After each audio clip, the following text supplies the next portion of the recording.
Hello, humans, and welcome to Audioface, where a podcast with music news and culture mostly matters. I am Sean, I'm Dan.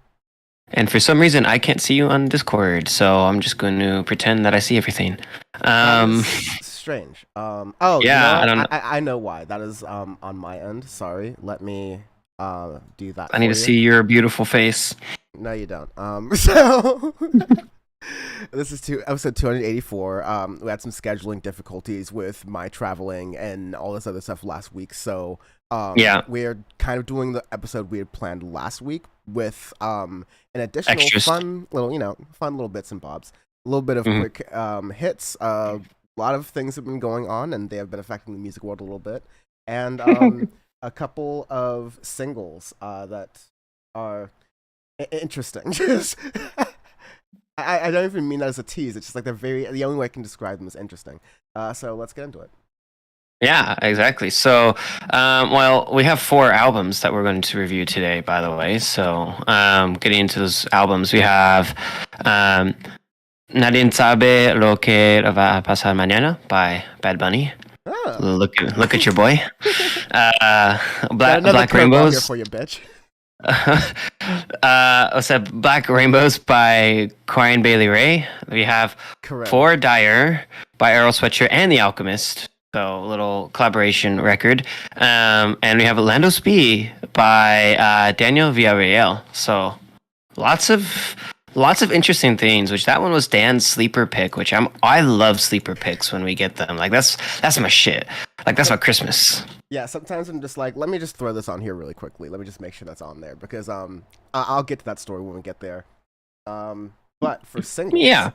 uh, For go ahead real quick because my Spotify just crashed. So great. totally, that's fine. That's how that's how it How it goes. works. Dancer by Idols featuring LCD Sound System.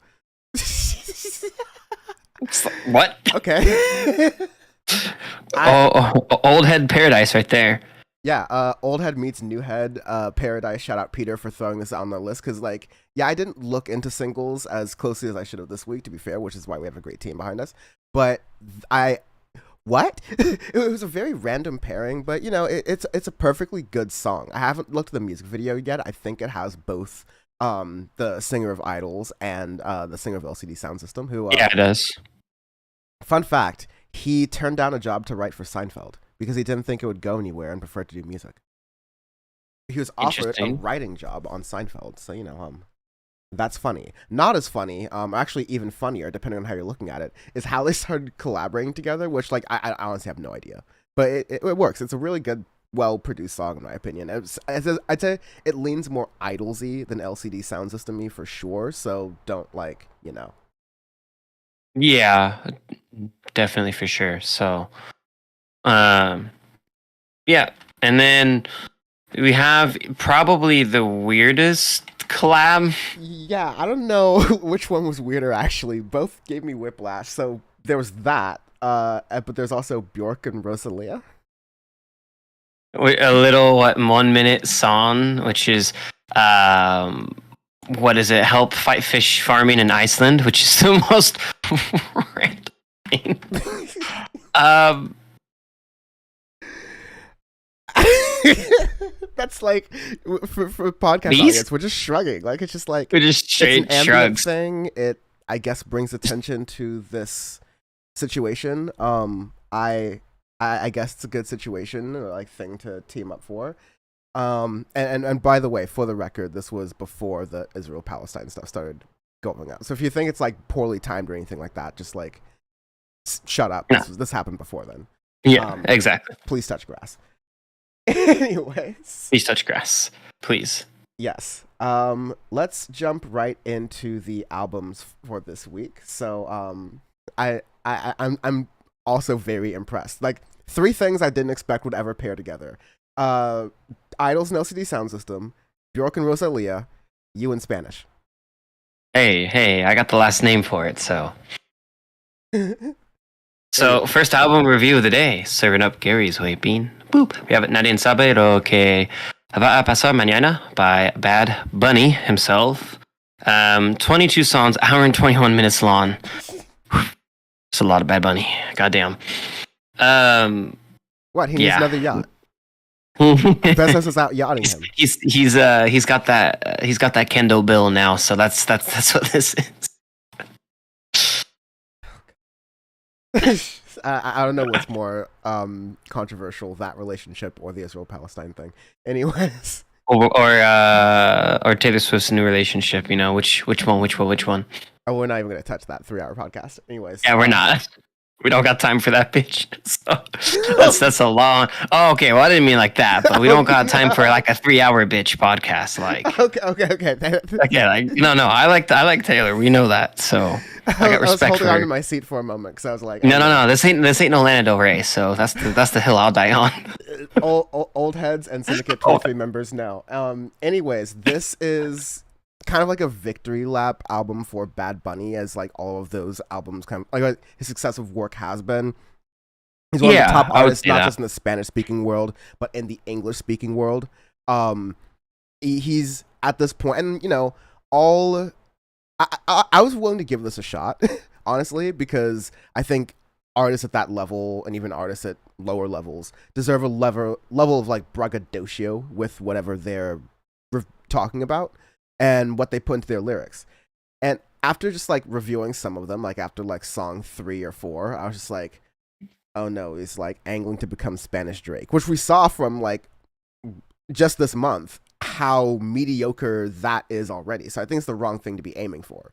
But yeah, when you read into some of the lyrics or like the English translations of the lyrics, it's just like, oh no, he's becoming. Yeah, like, some of it's good. Like I like the beginning of the record. I think Nadie Sabe, the basically title track, is basically him telling everybody to fuck off, more or less. So I'm like, all right, fair play.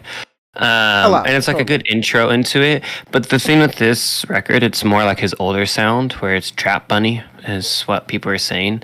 So if you listen to Bad Bunny before he kind of blew up, like that's what, even when we reviewed this is our 4th record we reviewed of him, I think. The first 2 records we reviewed him were more trap influenced, more trap heavy, because we definitely did the Colors record, where all of the songs are in colors. We did Infernos and T, and then I feel like we did one more too. We did do YHLQ and DLG as well.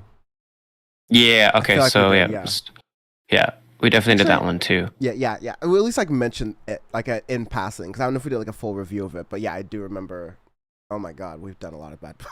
Oh my god. Yeah, we have done several Bad Bunny records on here, so it definitely is more into his older sound, which is good and bad at the same time, because I kind of agree with you on becoming Spanish Drake or Puerto Rican Drake. Spanish language Drake. Yeah, again, this is a Rocky Boat Audioface. Right.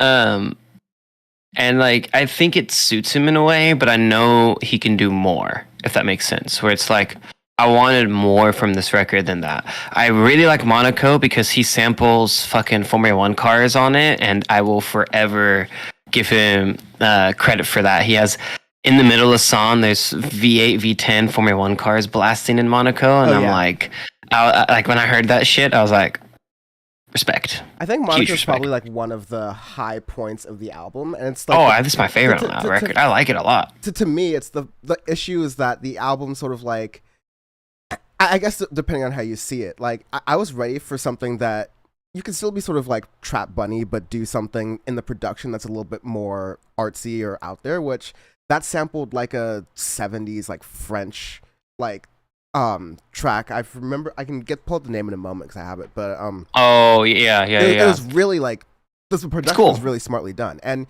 you get this in a lot of trap records, to be fair. So maybe it's not an exclusively a Bad Bunny thing. I mean, it definitely isn't, but I think like you even get this with Migos records, where they would start with really good songs in the beginning, and you would just fall off a cliff afterwards when it came to production style. I mean, and yeah, at some point we'll start to get into some of the aspects of the lyrics that start to get like more cringe. In fact, my favorite one I'll throw in was one thing he's starting to do, especially for his tour, is like no fake fans, which is in reference to one lyric where he's referencing when he threw the cell phone back at the one fan who threw it towards her. Yeah, and so it's like, we're sort of wobbling there. He's kind of like trying to be edgy there. I sort of get it, because I think we came back down on the don't throw stuff at. Don't throw shit. Just Yeah. don't. It's just dangerous, like flat out. It's not really like respecting the artist. It's like No, very it's super entitled. disrespectful, and it's like, why are you gonna do that, dude? You Yeah. have better things to do, so don't do that. Yeah.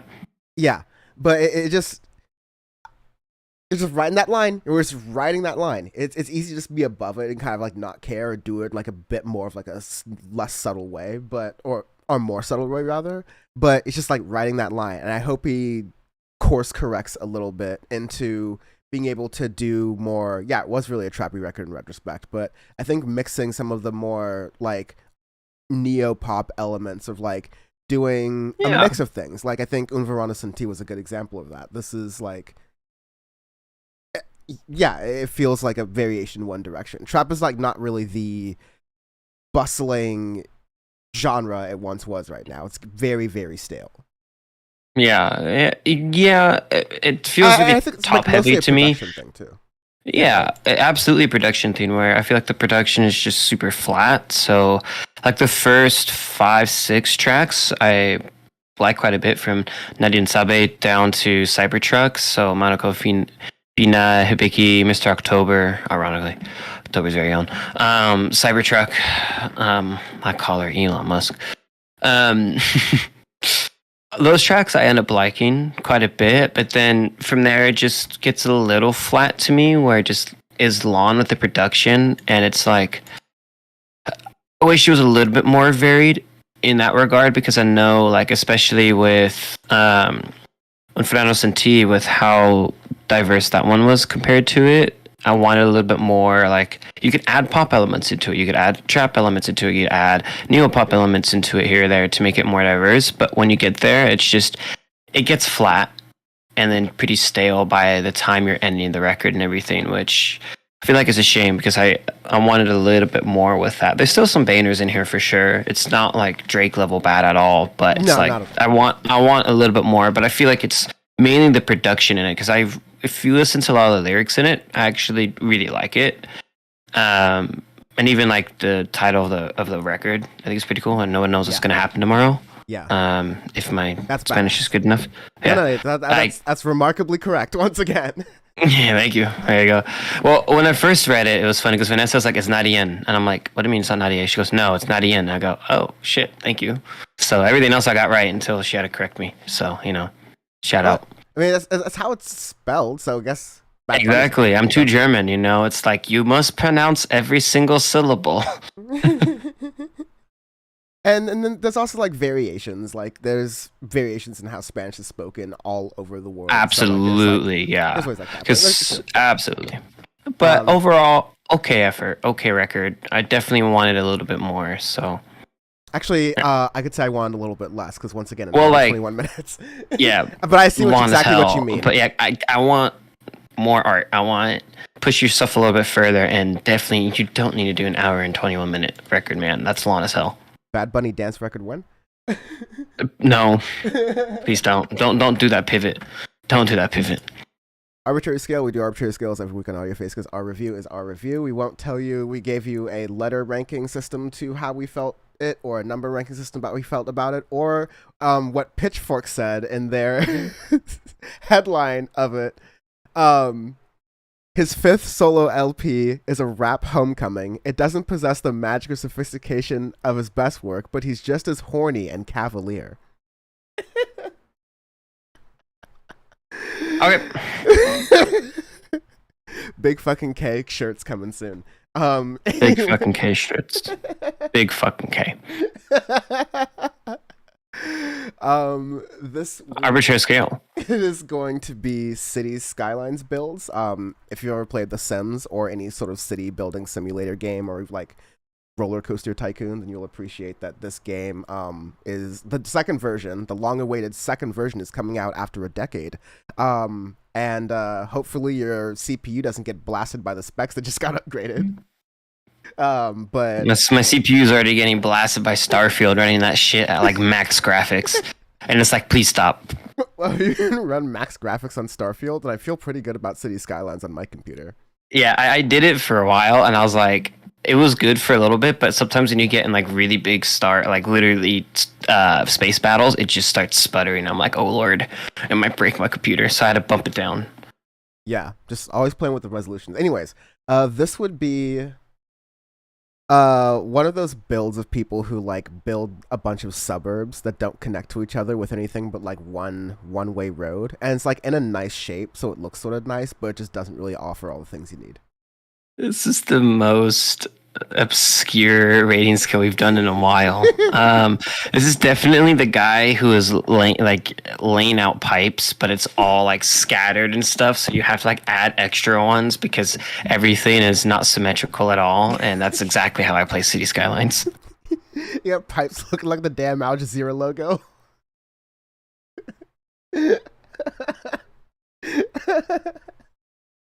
Okay, next album. Next album we got Black Rainbows by Corinne Bailey Ray. It is 10 songs, 44 minutes long. A very eclectic, interesting record to say the least. You have like how would I even? I'll just would you just consider this what alternative? I guess because it's like it's very out there, which I like. Yeah, it's alternative in like the truest sense. Corinne Bailey Ray has been releasing work since her self-titled record from 2006. It's been pretty steady throughout that. There've been a lot of collaborations on like, you know, like Al Green recollections as well. So she has also like a little bit of like a soul background. And but you listen to a lot of those songs on this record, and it's really artfully done rock. And absolutely, it's another just like notch in my belt for the whole sense of noted music understander Anthony Fantano going, oh, rock is pretty much dead right now, and like there's nothing really interesting going on in it because I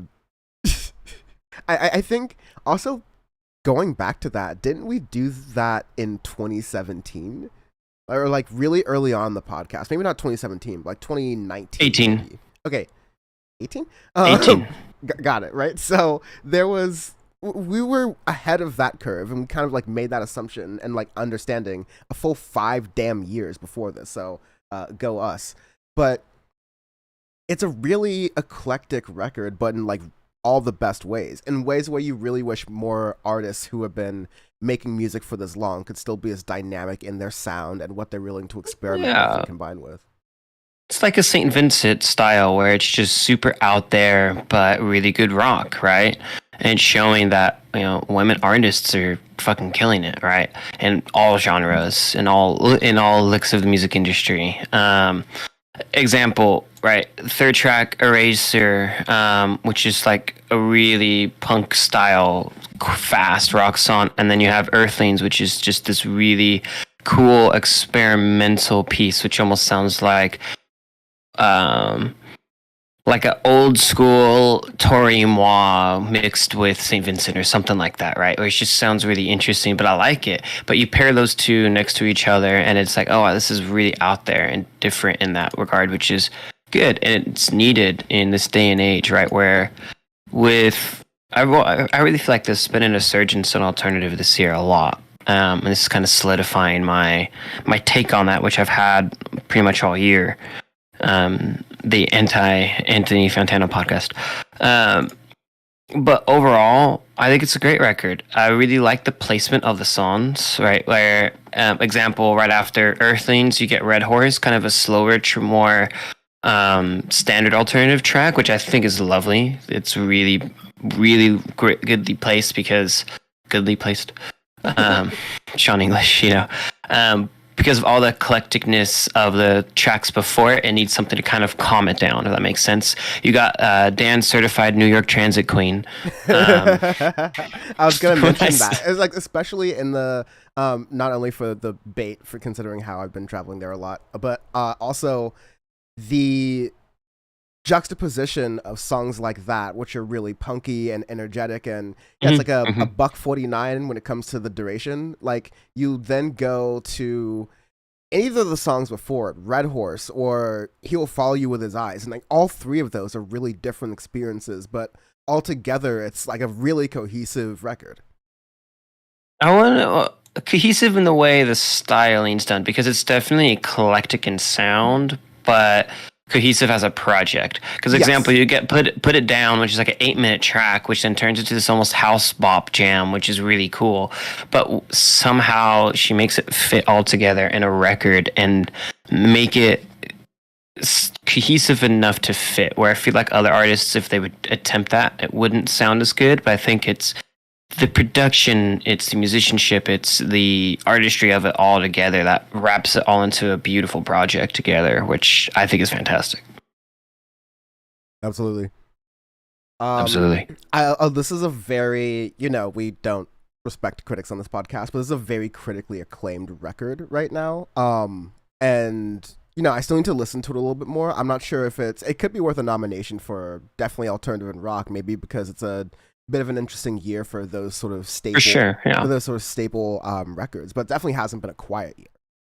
No, it's that being been. said, this is I feel like again, this is a big resurgence in alternative this year, right? You have artists like Alan Palomo, also known as Neon Indian. You have M83, who made some great joints this year. You have a lot of artists. I'm just waiting for the Horrors to drop like a random record, and then we're just gonna retire, and that's it. And then Audioface is done, and we're done. We wrap this shit up. I want 6. I want the Horror 6, and then my life is complete. You're always chasing you first. But yeah, this is a very good record overall, and really fantastic record. Good listen. I'm super pleased with this record. All right, arbitrary scale. We do arbitrary scale every week on the week because Audioface is Audioface. God damn it, listen to our review. This week is City Skylines builds because City Skylines 2 in a couple days here, so that's all Dan's going to be doing with his life, which I commend him. Yeah, I'm going to be my computer's going to be going through it. I'm going to be streaming. Put ice pack on it. Yeah, hey, that's why I got the liquid cooling. I'm like, if I'm going to max out on anything, it's going to be the liquid cooling, baby. All right. I mean, makes 2 of us. He better make that shit work, bitch. This one definitely is like you get like a 3 million population City Skylines build with like 6 airports launching rockets every day. Like it's just utopia. It's just beautiful socialist paradise. That's what it is. Make it hum. Like, yeah. Yeah, this is something wonderful. Like this is one of those builds. Maybe I'd cut down on the airports because I'm going green. I'm not even using nuclear. I'm getting I just got solar updraft towers up the wazoo. And yeah, it's in City Skylines 2, so you can build the roads without the and the pipes at the same time. Like God, you can grid things out so you can build so much faster. So it's just a real efficient. You got all these 15-minute cities everywhere. It's real gorgeous. Love it. Love it. All right. Next album on this very interesting. This hurdles for Sean's ability to pronounce things. VOIR, I guess is how you would. Remarkably close. VOIR. VOIR. Yeah, VOIR. VOIR. Oh, it's French. That's right. You just take half the word and you don't use it. Absolutely true. I mean, facts. I don't care about your feelings. A collaborative record between Earl Sweatshirt and The Alchemist. And I interrupt you, but that segue is just too clean. But when you said facts don't care about your feelings, that evokes Ben Shapiro. And voir dire is a legal term, which is basically a preliminary examination of a witness or a juror by judge or counsel. And that's why you'll see the really badass sort of a demon thing with the gavel on the thing. That's one of the cooler and least threatening somehow Earl Sweatshirt album. This is definitely the most normal looking Earl Sweatshirt album covers ever. So yeah, we got a lot going for it. And Earl Sweatshirt, a real heavy hitter when it comes to backpacker rap for sure at this point, but that also doesn't backpacker rap. I like the name of it. I like that. Yeah. I mean, that's a common rap term for the nerdy rap that's really it's the original Scare and the Hose music, right? And so, but that's not to say anything of the talent, the ability that Earl Sweatshirt has, of course, not respect that he has as a lyricist, and making things work in a really non-conventional flow that works with really non-conventional beats, which is great because The Alchemist is someone who does really unconventional beats and really unconventional Super flows, and unconventional. is also really well respected for that, and has worked with a number of different artists, and is a really good producer in a way that, you know, Pharrell Williams tends to be, where he works with what the artist, you know, sounds like, and doesn't really overpower that artist's sound. It's really like led by the artist, and how can someone like Pharrell really like add to it. Jack Antonoff, Yeah. not so much. Mm-hmm. But getting into it, I really like this record a lot. It starts off with 100 High Street, which is a good little buck 30 track to kind of get you into it, and it's just beautiful hip hop, which I'm like, yes, give me. It reminds me of old school MF Doom. Yes. Doom Truther podcast. And it's funny because I was listening to a lot of Doom just randomly before getting into this record, and then getting into this record, I'm like, this is like the exact mood I'm in to listen to, so it's perfect. And I love the second track, Vince Scully. Oh my god, track is really like the highlight for the record for me. Not that the record's like bad, but just like really just hits on all cylinders. Just I love it because the thing is, right, and we've talked about like Uncle Rap and stuff, and like using hip hop influences, but a lot of times it can get you know, kind of boring with the sound and whatnot, but this is modern enough and paying an homage enough to link the two together to feel like it fits in 2023, which is something that I feel like it's been hard for us on the podcast to really find, where we've either got one extreme to the other, especially in rap, that we've gotten a lot. So it's nice to hear a record that does both, blends both really well. And granted, too, you have Century featuring Mike. You have two Vince Staples features on here, which is awesome to have Vince back here. So Vince has never left. He's just like, you know, just doing his thing, collecting his paper, doing what he most wants to be doing, which is be left the fuck alone. Exactly. Get the fuck on my dick. Yeah. And yeah, the rest of the songs on here are really exercises in Alchemist and Earl Sweatshirt like really hitting at what they do best, which is that unconventionality. So like Vince Scully is the most, I won't even say conventional, but it's almost the most like I could see this maybe get played by a radio DJ who is convinced, who maybe works at public radio or like in college or Sirius XMU or something. The rest is very, it's explorational and has a lot of quality to it, but it's a little bit. And I really like songs on here. Like, I like Heat Check. Mancala with Vince Staples has really clever lyricism from them both. And the song and the production really hits for them as well. So I'm not saying what I said earlier about the rest of it being tougher, or like tougher is not the wrong word. It's a more challenging listen, to be fair. But you get a lot of quality as a result. It's like observing a certain type of like high art where it's like, I don't get it. Well, you have to kind of think about it harder. In a way, which can seem pretentious, maybe, but it still has quality. Well, like the Caliphate, the second to last track and the second Vince Staples feature is a great track with it, right? But I feel like Vince Scully is the most approachable on it, but I just love that track a lot. I just think the production on it is beautiful, and I really like this record a lot. I think the collaboration effort between Earl Sweatshirt and The Alchemist is a great pair, where the production stuff, you can hear kind of the experimentation from The Alchemist there. You can hear Earl Sweatshirt's flows and the way his song style of usually keeping it pretty short within it and really just getting everything out there he needs in, you know, a 2-minute joint, right? But with the way it is throughout this, it's a great pairing. It's, you know, it's like Kitchen on an M&A style, right? Where just when two people who are very different work well together, and I love that.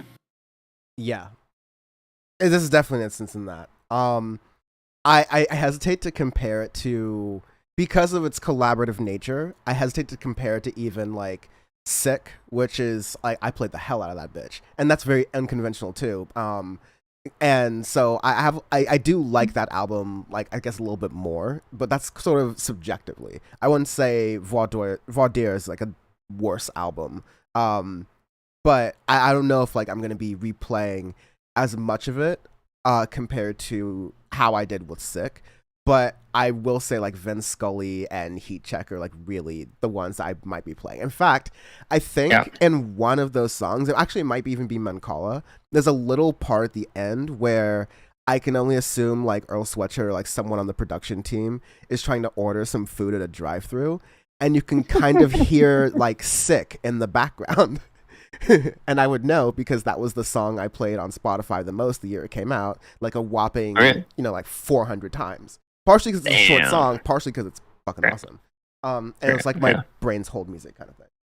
But yeah, great record, and I'm glad, I understand why Earl Sweatshirt and The Alchemist released it in the weird way that they did, because streaming services suck. But I'm glad it's accessible to more people because it's really good. Love it. All right. Arbitrary scale. Arbitrary scales every week on Audioface because every week is our review. This one, City Skylines Builds. This is definitely... You choose like a really weird map, right? Like a map that has like no resources. Like it's really odd, but you make it work. You just throw 1,000 nuclear plants for all the power. You chuck it into like one little district of like your Section 8 housing there and just make it horrible. And then the rest of it is utopia. That's what it is. Manchester to London, baby. This is Liverpool. Yeah, no, this would be similarly... You rarely do this because these games you really like the customization, but you can do these challenges in City Skylines where they kind of preset the city for you. But yeah, it's like Neom, like in the fucking desert, like away from water and land and all that shit. So exactly. Super complicated. Yeah, give me one of those. Because the great thing about Neom is it's basically the one resource you have underneath is oil. You can always make that work if you got oil. Yo, it'd be so... It's a freedom juice right there. I'm just going to say, I kind of want City Skylines to have like a Tropico 6 update to where it adds politics. Dude, please. You can do natural disasters. Why not add politics? Oh, God. Can you put a thing where you're just... a dictator Dan is throwing paper towels to people, like just fucking dunking on them? Can I rename Chirper X?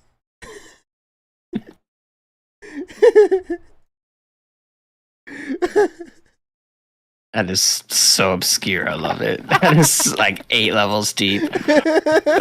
I can hear the fucking chirper sound right now too. It's the best part. That's why I'm laughing so hard.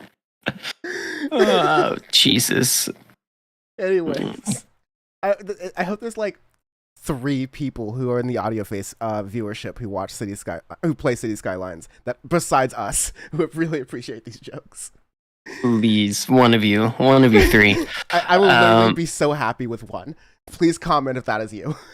Oh my God, that would make my year. I mean, that would be my Christmas. All right, last album review of the day, Servant of Gary's Way Bean. We have Lados B by Daniel Villarreal. Good. Sleeper random pretty pick. Good. That was pretty good. I know you can't roll your R's that well, so yeah. Yeah, German destroyed my R's. So I always told that to anybody. It's like when I try speaking Spanish, I'm like, the tongue don't do that because we use the back of our throats. Listen, for this episode of Sean hurdles over music and pronouncing things related to music, I think that was pretty good. Thank you.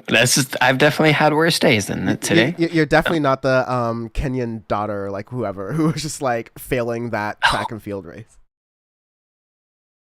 Anyways, this is Dan's sleeper pick.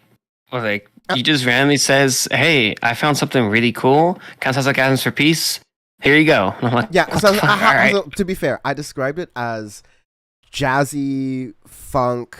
Panamanian, so has like a Central Americans kind of flair to it. Mm-hmm. Definitely been invaded by the U.S. Yeah, rock. And he's currently based in Chicago. And it's a fusion of all of these things, and it's very interesting. It's cool. You do get some long songs, like Things Can Be Calm comes in at 8 minutes 49, so you can definitely get the really jazzier elements of things, but it's just really fun and really energetic. I think it's bass driven. The percussion is very smartly done as well. and not a ton of vocals, but it's just like really good. Like, yeah, it's just really good ass music, good ass tunes. Yeah, the theme with it too. It reminds me a lot of Santana with the way the guitar is sounded like that. So it's like Santana mixed with Adams for Peace is a great way to do it because the drums and stuff, the way that they're done, I love it. It's fun. It's a really cool record where like stuff that we don't really get into that much, but I enjoyed it. I really like the track Republic, which is the third one, which is like super fast paced, just the way the guitar is and whatnot. It's like old jazz standard with Latin American beats. Love it. Yeah, Like give me more. Especially like it's really good like background music and stuff. Because I'm working on my multi-engine rating right now, so which is my last thing I got to work on. So I've been studying a lot for that, and I put that in the background. It's like the perfect thing to have on in the background. nice. Because like sometimes when I need like brain hold music, when I'm just sitting there like, hold on, what did I just read? Because I'm like confusing this with other shit. And then it's like perfect to just literally tune out for a second and then get back in. Yeah, because when you have music with lyrics, not to not to bias them, the great Audioface debate: should music have lyrics or not? No, no. I'm not saying no, it shouldn't. I'm just saying I'm never going to do that debate because that's ridiculous. That's but, ridiculous. Yeah. Yeah, but I think music has different purposes for different people, and people appreciate music like on different scales based on that. Like there are some people whose music like usage essentially are like a couple of movie soundtracks while they're working, and that's like good. And that's great for that because music with lyrics, oftentimes the lyrics are like another part of your brain you're processing and listening to, and so you can't quite focus on what you're working on at the same time. So there's a lot of stuff like that, and it can be exercising, it could be going to the grocery store and trying to not realize that eggs are expensive, stuff like that.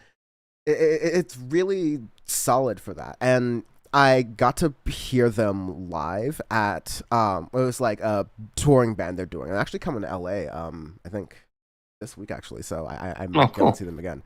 But it's just a really energetic show, really powerful. They have two drummers, they have someone on keyboard, they have a guitarist, bassist, and Daniel plays he's the main drum set because he's an amazing percussionist. He does a bunch of songs that are on here and then extend into the other albums that he's done that have a similar sound, but you can tell it's like improving and expanding, and it's not just like the iteration of the same thing. And it's just really incredible and really good at that stuff. I think some of my favorite tracks on here, like Republic, is really good. Republic's great. Yeah. Yeah, I think that's when I kind of was like, oh, this is sort of Adams for PC because of how bass-led it is. Oh, it is because I forget what song it is, but where they literally jam for like 2 minutes, it sounded like Republic a lot with the way it is. I think it might be Feeling Pulled Apart. I think it's Feeling Pulled Apart by Horses maybe at the end of it when they play that live. Which the Smile played that song live as an ending track when we went, and I like literally lost my mind. I just like I looked at Vanessa and I'm like, this is like 47 levels deep. You have no idea. I don't even know how to explain this to you, but I can die happy now. Like that's all I want. Like I'm good. Like I saw Tommy Rock live, I saw Radiohead, and they played Feeling Pulled Apart by Houses. The Smile. I'm happy now because I missed Adams for Peace. So. And I would love to see Daniel Villarreal live. Like that would be a really cool joint to go to. I will send you the info, and there's a 30% it aligns and works, but like we'll make it happen. Anyways, arbitrary scale. Arbitrary scale this week. City Skylines builds. This is definitely tropical island build. So you made like a little paradise in City Skylines, where like you built these like luxury fucking houses for rich white people, and then on the other side of the river where the overflow is, it's just straight sewers. It's just like one side is like beautiful, and then the other side where it just looks like a diaper is the ocean. That's what this one is. This is when you've been playing City Skylines for straight like 400 hours working on this one like city perfect build where you've downloaded so many mods that every time the company like even looks at the code, 3 things break, and you've turned the sewers into a dam that hydroelectrically powers your entire South American paradise. It's like Rio de Janeiro with less shootings. Love it. This is that. Love it. All right, quick hit speed run. We might finally be getting our dreams because Drake is taking a hiatus, and the reason is crazy stomach problems. Yeah, issues, buddy. It's everyone. Whoever's making the food for Drake, like, thank you for taking one for the team, man. Seriously. Mm-hmm. Yeah. For this. Sean, want to take this one? So the 1975 are going to take a hiatus allegedly. This was back in like late September. I remember this coming out where he goes, man, he's like, we'll be going on an infinite hiatus of shows, so it's wonderful to have you guys with us tonight. I think one of the California shows. And then, of course, immediately he's going to play the fucking Alter Ego set at the Honda Center or whatnot in January 2024. Which is a California show. 4 months. A 4-month hiatus. That's called a break. That's called a holiday. Hey, Maddie, we've already had one Damon Albarn. Whatever you do, Matthew T. Healy, do not turn into my personal Damon Albarn. I don't want to hate you. I've had to defend your ass through a lot of shit on this goddamn podcast. Do not turn into my Damon. Tom York is sacred. Tom York can't turn into Damon. Maddie can, and that's what scares me. Maddie has the ability. Liam Gallagher or Damon Albarn? Which way, Western man? You got two options, man. I don't know which is worse. But yeah, it definitely couldn't have come at a better time considering all of the horrible things going on in Israel and Gaza and the West Bank. This is a music podcast. We are not explicitly not talking about politics. That's why we have a 3-hour power report with a 3-hour plus power report with Bam, and another great one with Ravana and Jeff Wiggins. So for the past 2 weeks, I need to watch that one. We've been on that shit. Hassan even did phenomenally on Piers Morgan, which was great to see as well. But he did way better than his time. The times when you told him don't do it, and he debated Charlie Kirk. So, all right, Hassan. Real ones know. But Roger Waters, Kehlani, No Name, and Lil Yachty are among artists who have signed on to pro-Palestinian Artists Against Apartheid. A letter explicitly calling out the Zionist occupation of Palestine. And again, you can make a case for the things that Abby Martin and Mike Preisner talked about in Gaza Fights for Freedom, and you can make a case for all the things that have gone on for the entire time from the British occupation of Palestine to the armistice agreement to everything that's happened to there, and still not condone the killing of hostages and Israelis on the other side. You can make those points very clearly, and this makes it very strongly, and I think does it in a way where you have a lot of people have gone to their corners in politics on these things and will kind of stay there and firm there. I think this is an interesting thing when you're looking at the polling, where I think younger people are seeing this issue in a fundamentally different way than people who are older, but at least in the United States.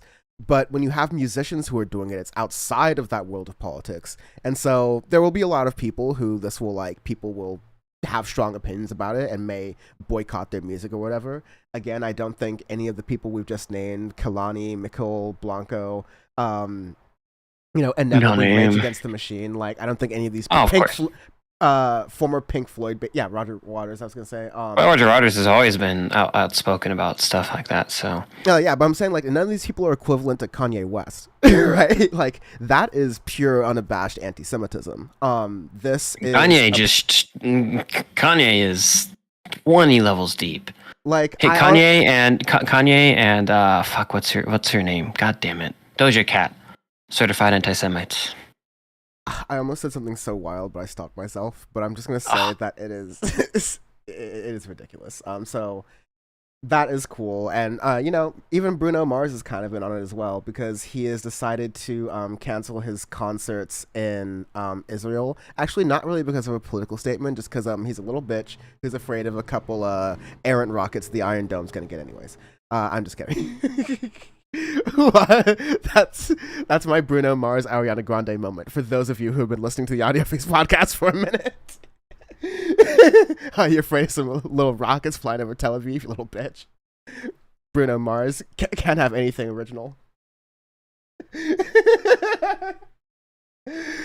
Anyway, I'm silent. I am Switzerland. I'm just here. That was way better than the other thing I was gonna say. Let me just tell you that.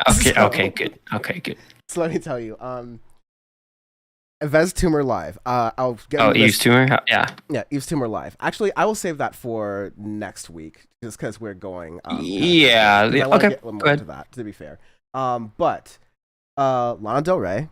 I was like, I never thought I'd say Lil Yachty did something good in standing for the anti-apartheid thing. So like that's kind of amazing.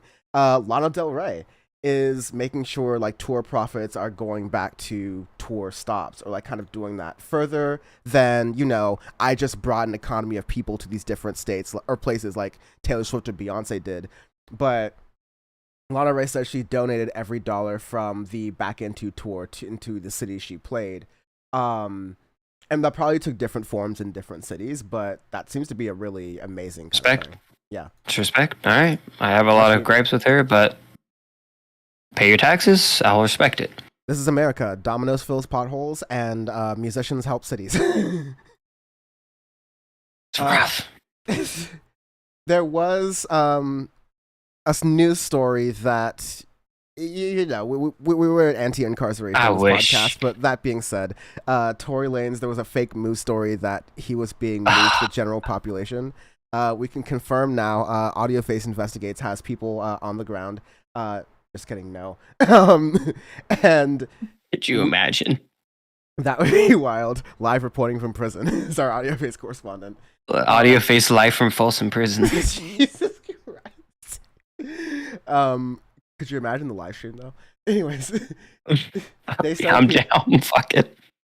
Daystar Peterson is still in. He was moved to the California Correction Institute, which is a state supermax prison that is not North Kern State Prison, and reports that Lanez was moved to general population at North Kern or Falls. So he was moved from Bakersfield to the supermax. What do you want from supermax? Want some rice and beans? Want some? I got that shitty salsa. I got the three enchilada combo. Yeah, there you go. Anyways, Freeway Rick Ross, no relation to actual Rick Ross, gives Tory Lanez a prison survival lesson. He says he should invest in $300 per month bodyguards while he's in jail, which may not be a bad idea. I would listen to that man. If I were him, I'd invest in a barber. And lastly, because we like to end Audioface on a fun note, Pink regrets doing that episode, or doing that song with SpongeBob, which I don't really remember even. I don't remember. What? She recorded a song called We Got Scurvy for SpongeBob SquarePants Special Truth or Square, which was probably when I wasn't watching SpongeBob / at that point it wasn't really as memeable anymore. So she says, oh wait, I did put out that SpongeBob thing when she was asked about the track. I wish I'd never did that. That was a real mistake. You gotta get in on like pre-2004 SpongeBob. That's when the getting is good. Yeah, you gotta go early. You gotta go late '90s SpongeBob. There you go. That's the best. Yes.